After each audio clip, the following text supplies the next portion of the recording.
সারা বাংলাদেশে যারা ছড়িয়ে আছে আমরা তাদেরকে পুনর্গঠিত করে আমরা আমাদের এই রাষ্ট্রকে ইনশাআল্লাহ আমরা পুনর্গঠন করব। আমরা দেখতে পাচ্ছি পতিত ফ্যাসিস্ট শক্তিকে বিভিন্ন আওয়ামী লীগ কালচারাল বিভিন্ন শক্তি বিভিন্ন মিডিয়া তাদেরকে রিভাইভ করার চেষ্টা করছে। আমাদের এই তরুণ প্রজন্ম যতদিন বাংলাদেশের বিভিন্ন পথে প্রান্তরে গ্রামে গঞ্জে ছড়িয়ে আছে এই জুলাইয়ের রক্তের স্মৃতি নিয়ে যারা বিভিন্ন পথে প্রান্তরে ছড়িয়ে আছে, আমরা জেগে থাকতে আমরা বেঁচে থাকতে আপনাদের মিডিয়া আওয়ামী কালচারাল শক্তি আওয়ামী লীগকে বাংলাদেশে ফিরিয়ে আনতে পারবে না।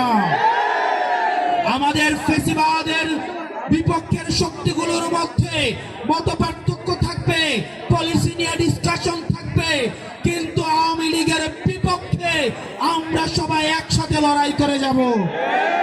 সামনে রেখে কোনো বক্তব্য দিচ্ছি না, আমি শুধুমাত্র আপনাদেরকে আহ্বান জানাবো আমাদের ইফতার কার্যক্রমকে সামনে রেখে আমরা কোনো বিশৃঙ্খল কার্যক্রম আমরা করব না।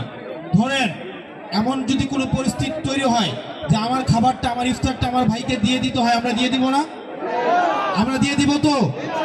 যদি আমার ইফতারটা আমি যদি দেখে আমার পাশের ভাই ইফতার পায় নাই, তাহলে আমার ইফতারটা দিয়ে দিব কিনা খুশি মনে? আমরা কি কোনো ধরনের ঝামেলা করব?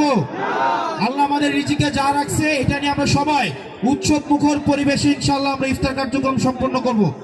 আর আমরা এই রমজান শেষে আমরা প্রত্যেকটা উপজেলায় প্রত্যেকটা ইউনিয়নে আমাদের সাংগঠনিক বিস্তার আমরা ইনশাআল্লাহ সম্পন্ন করব।